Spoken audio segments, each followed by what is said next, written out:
નમસ્કાર વિદ્યાર્થી મિત્રો, welcome to Aryatej institute of nursing. In a BSc Nursing Biochemistry and Nutrition subject, we just already finished our first lecture regarding nutrition, objective of nutrition, nutritional program, National Nutrition Policy, and etc. Now we have continued our lecture number 5, and in this lecture we just learned about the nutritional program.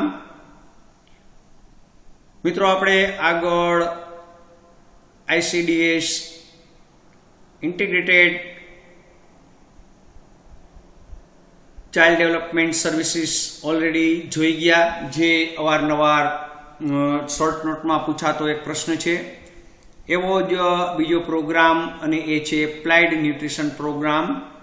ખૂબ ટૂંકમાં જે તમે પરીક્ષામાં સારી રીતે લખી શકો એ ટાઈપનું મટીરિયલ્સ. તો now we will learn about the applied nutrition programme. The Applied Nutrition Program launched in 1973. 1973 આ પ્રોગ્રામ અમલમાં આવ્યો. Main objective provide nutrition to the pregnant mother as well as lactating mother. Pregnant mother એટલે સગર્ભા માતા, અને lactating mother એટલે ધાત્રી માતા, જે ધાવણ આપતી માતાઓ છે તેના માટે, બંને માટે પ્રોગ્રામ ખૂબ જ અગત્યનો છે. તો આ તો એપ્લાઇડ ન્યુટ્રિશન પ્રોગ્રામ, આટલું જ યાદ રાખવાનું છે. ત્યાર પછી આગળ આવે બાલવાડી પ્રોગ્રામ. બાલવાડી પ્રોગ્રામમાં પણ આ જ રીતે આપણે યાદ રાખશું કે બાલવાડી પ્રોગ્રામ લોન્ચ ઇન 1970. 1970 અમલમાં આવ્યો. Main objective of Balwadi nutrition programme to provide nutrition up to 3 to 6 year child, preschool education and 27 days out of 1 year. એટલે કે એનો મતલબ એવો થાય કે આ પ્રોગ્રામનો મુખ્ય હેતુ 3 થી 6 વર્ષના બાળકને ન્યુટ્રિશન પૂરું પાડવાનો, પ્રીસ્કૂલ ચાઇલ્ડને એજ્યુકેશન એટલે કે શાળા પૂર્વેનું જ્ઞાન આપવાનું, અને ઓછામાં ઓછા 270 દિવસ બાળકને ન્યુટ્રિશન મળે તેવો હેતુ છે. તો આ હતું બાલવાડી ન્યુટ્રિશન પ્રોગ્રામ. ત્યાર પછી આવશે NSNP એટલે કે સ્પેશિયલ ન્યુટ્રિશન પ્રોગ્રામ. ક્યારે લોન્ચ થયો? તો 1970-71, 1970-71માં. મેઇન ઓબ્જેક્ટિવ એનો શું છે? તો મેઇન ઓબ્જેક્ટિવ છે સપ્લિમેન્ટરી ન્યુટ્રિશન પૂરું પાડવાનો, એનો મેઇન ઓબ્જેક્ટિવ છે. તો આ તો special nutrition program. Next programme is MDM, and that's called mid day meal program, જેને આપણે મધ્યાહન ભોજન કહીએ એ પ્રોગ્રામ. તો ઘણી વખત આપણને ખાલી જગ્યામાં MDM program launch in blank blank blank, તો એ આવશે 1956માં લોન્ચ થયો. It is also known as a school lunch program. એને શાળાનો લંચ પ્રોગ્રામ તરીકે પણ આપણે ઓળખવામાં આવે છે.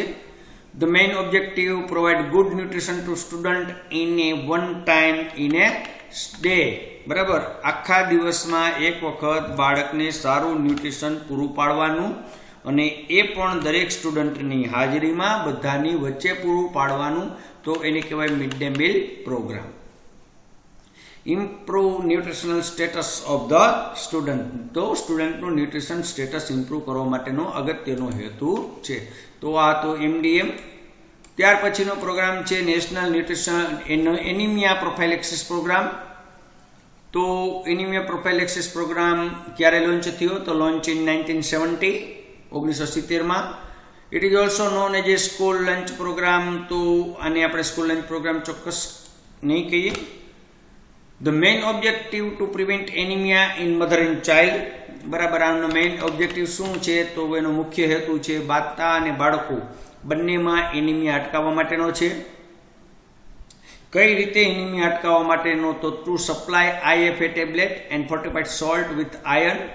એટલે કે આયર્ન ફોલિક એસિડની ગોળી આપવાની. ફોર્ટિફાઈડ સોલ્ટ વિથ આયર્ન એટલે મીઠું, આયર્ન સાથે સોલ્ટ, બરાબર. પછી ફોર્ટિફાઈડ આટા એટલે કે લોટ જેમાં આયર્ન હોય, આયોડાઇઝ નમક છે, આ બધું પૂરું પાડવાનો એનો મુખ્ય હેતુ છે. Next programme is vitamin A prophylaxis programme. તો it is also launch in 1970. 1970માં આ પ્રોગ્રામ લોન્ચ કરવામાં આવ્યું. It is also known as a blindness control programme. આ પ્રોગ્રામને આપણે બ્લાઇન્ડનેસ કંટ્રોલ પ્રોગ્રામ પણ કહી શકીએ. મેઇન ઓબ્જેક્ટિવ એનો શું છે? તો main objective to prevent deficiency of vitamin A in 1 to 5 year children, એટલે કે 1 થી 5 વર્ષના બાળકમાં જે વિટામિન એની ડેફિશિયન્સી છે, ઉણપ છે, એને અટકાવવા માટેનો મેઇન ઓબ્જેક્ટિવ છે. To give an oral dose of vitamin A solution, એટલે કે મોં દ્વારા વિટામિન એ સોલ્યુશન આપવાનું. કેવી રીતે આપવાનું? તો first dose the 1 lakh international unit every 6 months, 2 lakh international unit in February and August. બરાબર. તો પહેલો ડોઝ છે એ 1 લાખ ઇન્ટરનેશનલ યુનિટ આપવાનું. ક્યારે આપવાનું? તો બાળક જ્યારે 9 માસનું થાય ત્યારે. અને પછીના બધા જ ડોઝ છે ફેબ્રુઆરી અને ઓગસ્ટમાં આપવાના. તો આ હતો વિટામિન એ પ્રોફાઇલેક્સિસ પ્રોગ્રામ. કુલ 17 લાખ ઇન્ટરનેશનલ યુનિટ બાળક 5 વર્ષનું થાય ત્યાં સુધી આપવાનો હોય. ત્યાર પછીનો પ્રોગ્રામ છે goiter control programme. Goitre control program launch by government of India in 1962. 1962માં અમલમાં આવ્યો. એનો મુખ્ય હેતુ શું હતો? તો એમનો મુખ્ય હેતુ two prevent endemic goitre. Endemic goitre એટલે એને એન્ડેમિક કીધું. તો આપણે ઓલરેડી કોમ્યુનિટીમાં ભણી ગયા કે એન્ડેમિક કોને કહેવાય. કોમ્યુનિકેબલ ડિસીઝમાં પણ આવ્યું. એન્ડેમિક મીન્સ જે ચોક્કસ ભૌગોલિક વિસ્તારમાં થતો હોય એવો રોગ. દાખલા તરીકે ગોઈટર છે તો એ પહાડી વિસ્તારમાં થતો હોય તો એને એન્ડેમિક એરિયાનો રોગ કહેવાય. તો એન્ડેમિક ગોઈટર અટકાવવા માટે નેક્સ્ટ એમનો ઓબ્જેક્ટિવ છે to screen the iodize deficiency disorder, એટલે જે આયોડિન ડેફિશિયન્સી ડિસઓર્ડર છે એને સ્ક્રીનિંગ કરવાનું, એને અલગ પાડવાનું. Next to supply iodize salt to community and ANC. કોમ્યુનિટીના દરેક વ્યક્તિને આયોડાઇઝ સોલ્ટ મળે, ખાસ કરીને એન્ટીનેટલ માતાને આયોડાઇઝ સોલ્ટ મળે તેવો પ્રયત્ન કરવાનો. કેટલું આયોડિન હોવું જોઈએ? તો ઘણી વખત આપણને ખાલી જગ્યામાં પૂછાય, તો આપણને યાદ રાખજો કેટલું આયોડિન હોવું જોઈએ. ખાલી જગ્યામાં પૂછાય તો આપણને આવડવું જોઈએ. તો એડિશનલ આયોડિન 30 મિલીગ્રામ પર કેજી સોલ્ટ. 1 કિલોગ્રામ મીઠામાં કેટલું આયોડિન હોય? તો 30 મિલીગ્રામ આયોડિન હોય. રેડી? ત્યાર પછીનો આપણો પ્રોગ્રામ છે અને એ પ્રોગ્રામ છે national diarrhoeal disease control programme NDDCP. તો national diarrhoeal disease control programme, અને એ પ્રોગ્રામ ક્યારે લોન્ચ કરવામાં આવ્યો? તો 1981. Main objective programme to reduce the mortality rate by ORT. ORT means oral rehydration therapy, એટલે કે ORS આપી અને ડાયરિયાને કંટ્રોલ કરવાનો એનો મેઇન ઓબ્જેક્ટિવ હોય. અહીં જો આપણને ખાલી ORS એમ કીધું હોય તો તમને ખબર છે કે એને કહેવાય ઓરલ રિહાઇડ્રેશન સોલ્યુશન. કેવું કહેવાય? સોલ્ટ કહેવાય. જો પાવડર ફોર્મમાં હોય તો એને સોલ્ટ કહેશું. અને એ જ ORSને આપણે પાણીમાં નાખીએ અને પાણીમાં એનું દ્રાવણ બનાવીએ તો એ જ ORSનું ફૂલ ફોર્મ થાય સોલ્યુશન. કેવું થઈ જાય? સોલ્યુશન. અને એ જ ORS આપણે જ્યારે પેશન્ટને આપીએ તો એ થઈ જાય ORT. કેવું થઈ જાય? ORT. એને કહેવાય ORT. તો ઓરલ રિહાઇડ્રેશન થેરાપી. કેવું થઈ જાય? Oral rehydration therapy. તો 3 વસ્તુ આપણે યાદ રાખવાની છે. 3 વસ્તુ આપણે યાદ રાખવાની છે. રેડી? તો આ વસ્તુ આપણે ORS, નેક્સ્ટ બીજું ORS અને ત્રીજું આવશે ORT, એટલે કે થેરાપી. ઓકે. આ ઉપરાંત જો આપણે કોઈ ઘરગથ્થુ આપણે જો આપતા હોય તો એને કહેવાય HAF. કેવું કહેવાય? HAF, home available fluid, home available fluid, તો એને કહેવાય HAF, હોમ અવેલેબલ ફ્લુઇડ. તો આપણે યાદ રાખવાનું છે. ઘણી વખત અવારનવાર આપણને ફૂલ ફોર્મમાં આવું પૂછાય તો આપણે એ જાણી શકીએ.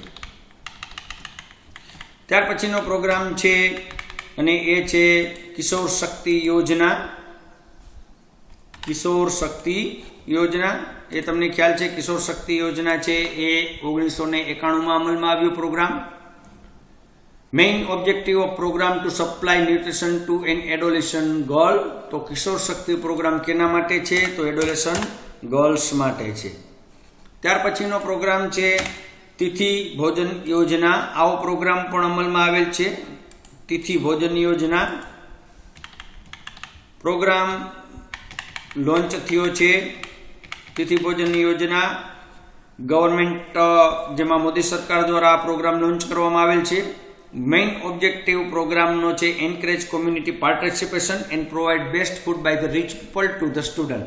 એટલે કે જે લોકો, જે પૈસાદાર લોકો છે કે જેમની પાસે પૂરતી સગવડતા છે તે લોકો પાસેથી ફંડ એકત્રિત કરી અને સ્ટુડન્ટને, એટલે કે ગરીબ સ્ટુડન્ટને ભોજન, જેમની તિથિ હોય તો એ ટાઈમે એમને સારું ભોજન પૂરું પાડવા માટેની આ એક યોજના છે, જેને કહેવાય તિથિ ભોજન યોજના.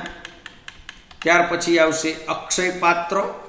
આવી પણ એક યોજના છે અક્ષય પાત્ર, જે 2000માં લોન્ચ કરવામાં આવેલ. મેઇન ઓબ્જેક્ટિવ આ પ્રોગ્રામનો પણ એવો છે to participate private sector and provide balance meal to woman. માતાને અને સ્ત્રીઓને સારામાં સારું પોષણ પૂરું પાડવા માટેનો મુખ્ય હેતુ છે. તો આ હતી કેટલીક યોજનાઓ. અને નેક્સ્ટ આપણે જોશું કે factors affecting food and health. તો હવે આપણે નેક્સ્ટ વિડીયોમાં એ જોશું factor affecting food and health. તો આ બધી હતી તમામ યોજનાઓ, જેમાં આપણે જોઈ અક્ષય પાત્ર યોજના, તિથિ ભોજન યોજના, કિશોર શક્તિ યોજના, પછી national diarrhoeal disease control programme, goitre control programme, vitamin A prophylaxis programme, mid day meal programme, nutritional anaemia prophylaxis programme, special nutrition programme, Balwadi programme અને એપ્લાઇડ ન્યુટ્રિશન પ્રોગ્રામ. તો આ હતા જુદા જુદા કેટલાક પ્રોગ્રામો. નેક્સ્ટ આપણે જે જોવાનું છે અને એ જોશું આપણે factor affecting food and health. ખૂબ જ આપણા માટે અગત્યનું કે ફૂડ અને હેલ્થને કયા કયા ફેક્ટર અસર કરે, કયા કયા કારણો અસર કરે. તો ખૂબ ખૂબ આભાર, ધન્યવાદ. અને નેક્સ્ટ વિડીયો જોવાનું ચોક્કસ ભૂલશો નહીં. Thank you very much.